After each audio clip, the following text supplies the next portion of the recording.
আজকে খবর পেলাম বাংলাদেশের একজন ক্রিকেটার আইপিএল এ চান্স পেয়েছিল, ওকে বিসিসিআই নাকি রিলিজ করে দিতে বলেছে, ছেড়ে দিতে বলেছে, এই ধরনের মর্মে। ভালো কথা। আমি এতে যে দেশ যদি আমাদের সাথে শত্রুতা করে তাহলে সে দেশের প্লেয়ারকে কেন খেলবে?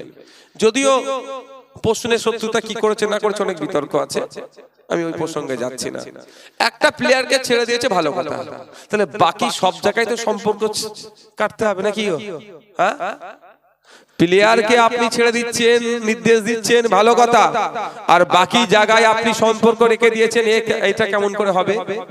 ভারতবর্ষ থেকে বাংলাদেশকে ইলেকট্রিক বিক্রি করে। উড়িষ্যার গড্ডা জেলা আছে না, গড্ডা না গুড্ডা, উড়িষ্যা থেকে ইলেকট্রিক যাচ্ছে বাংলাদেশে। উড়িষ্যায় তৈরি হচ্ছে, ফারাক্কা মুর্শিদাবাদের ওপর দিয়ে বাংলাদেশকে বিক্রি করছে কে? মোদিজির বন্ধুরা, আদানি। আদানি গ্রুপ কি বিক্রি করছে? ইলেকট্রিক বিক্রি করছে, বিদ্যুৎ বিক্রি করছে। একবারের জন্য অন্ধ ভক্তরা বলছে না বাংলাদেশকে না ইলেকট্রিক দিয়ে অন্ধকারে তাদের ঢেকে দেবো, এটা বলছে না। যদি কেউ বলে, সকালে বললে সন্ধ্যেবেলা দেখবেন ওর বলা বন্ধ হয়ে যাবে।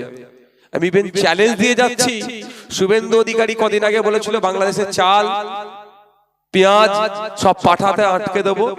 আমি তখনও বলেছিলাম চাল পেঁয়াজ আটকালে না খেয়ে মরবে, ঠিক কথা, সাথে সাথে ইলেকট্রিকটা বন্ধ করে দিই না, অন্ধকারে মরে যাবে। কিন্তু চাল পেঁয়াজ নিয়ে কথা বলেছিল, ইলেকট্রিক নিয়ে কথা বলেনি। কারণ চাল পেঁয়াজ কারা করে? গরিব চাষিরা।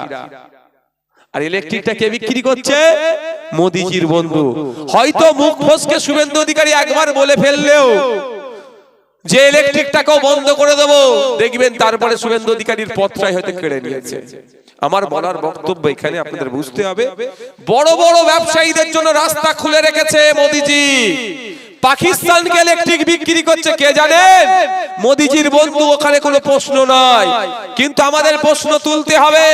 তুমি সবজি আটকাবার কথা বলছো, সবজিটা তৈরি করে একজন গরিব কৃষক, তারটা তুমি আটকে দিতে বলছো।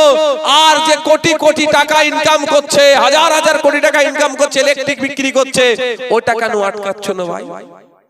আমাদের ধর্মীয় মোড়কে আটকে রেখে ওরা ব্যবসাটা করে নিচ্ছে। হয়তো আপনার এখানে বলছে সবজি যাবে না, আপনি যাওয়া বন্ধ করে দিলেন, তখন দেখবেন আদানি প্যাকিং করে সবজি পাঠাচ্ছে। তাই আপনাদের বলবো, আপনাকে আমাকে সতর্ক থাকতে হবে। ধর্মের জিগির দূরে ভোট চাইলে ভোট দেবেন না, ক্ষতি ছাড়া লাভ কিচ্ছু হবে না। আপনারা 14 বছর মমতা ব্যানার্জি ক্ষমতায় আছে, কি পেয়েছেন মুসলমান যারা আছে বলুন তো? লাঞ্ছনা বঞ্চনা ছাড়া আর কি পেয়েছেন? দুধেল ঘাই তকমা ছাড়া আর কিছু পেয়েছেন? 11 বছর ক্ষমতায় আছে মোদিজি সেন্ট্রালে। আমার হিন্দু ভাইরা বলুন কি পেয়েছেন আপনারা? ব্যক্তিগতভাবে উন্নতি হয়েছে একটা বলুন? বরঞ্চ ট্যাক্স থেকে শুরু করে বিভিন্ন সেগুলো বাড়ছে, জিএসটি বেড়ে যাচ্ছে। আমি আপনাদের কাছে অনুরোধ করব, ধর্মের জিগির তুলে যারা ভোট চাইবে তাদের ভোট দেবেন না। দেখুন আজকে এখানে একটা গুরুত্বপূর্ণ বিষয়, ফেক এসটিএসসি সার্টিফিকেট বাতিল এবং ওবিসি। আপনারা কদিন আগে মেসিকে এসেছিল যুব ভারতী স্টেডিয়ামে, গন্ডগোল হয়েছিল, খবর পেয়েছেন? হ্যাঁ, মেসিকে দেখার জন্য যারা টিকিট কেটেছিলেন, টাকা দিয়ে টিকিট কাটলেন, টিকিট হাতে থাকলো, স্টেডিয়ামে ঢুকলেন, মেসিকে দেখতে পেলেন না। মমতা ব্যানার্জি মুসলমানদের সাথে ঠিক এই ধরনের বিচারিতা করছে নতুন করে। কি?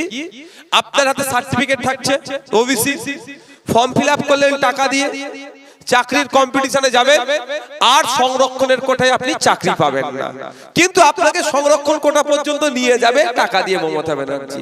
ঠিক যেভাবে টাকাটা আপনি দিচ্ছেন, ঠিক যেভাবে আপনি আপনার টাকা দিয়ে ঢুকে মেসিকে দেখতে পেলেন না, ঠিক এখানেও সার্টিফিকেট দিয়ে সব ক্রাইটেরিয়া পার করবেন, সংরক্ষণ কোটাতে আপনি চাকরি পাবেন না। তাই আমি আপনাদের বলি, এই যে সার্টিফিকেট মমতা ব্যানার্জি দিয়েছে, ওটাকে ছিঁড়ে ফেলে দেওয়া, বাড়িতে রেখে দেওয়া, আর অ্যাপ্লাই করা, তিনটে নিট ফল হচ্ছে জিরো।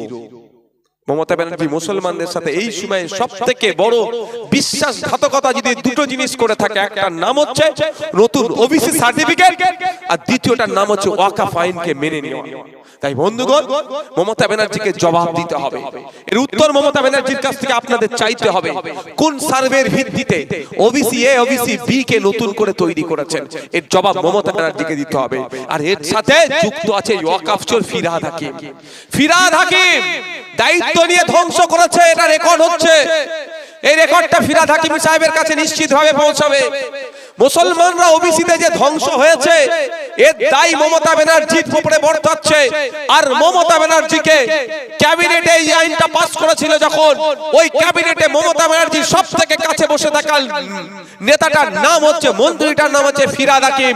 ও এটাতে মমতা ব্যানার্জিকে আটকায়নি, বরঞ্চ ওর মেয়র পদ ঠিক রাখার জন্য, ওর এমএলএশিপ রাখার জন্য, ওর মন্ত্রিত্ব রাখার জন্য আপনাদের ছেলেদের ভবিষ্যৎটা ধ্বংস করে দিলে মমতা ফিরহাদ হাকিম নিজের হাতে দায়িত্ব নিয়ে। তাই আপনাদের বলবো, ওই ওয়াকফ চোর একদিকে যেমন ওয়াকফ চোর, উল্টো দিকে এই ওবিসি সার্টিফিকেটকে ধ্বংসকারী ফিরহাদ হাকিমের জবাব আমাদেরকে দিতে হবে, মমতা ব্যানার্জিকে জবাব আমাদেরকে দিতে হবে। বন্ধুগণ, যারা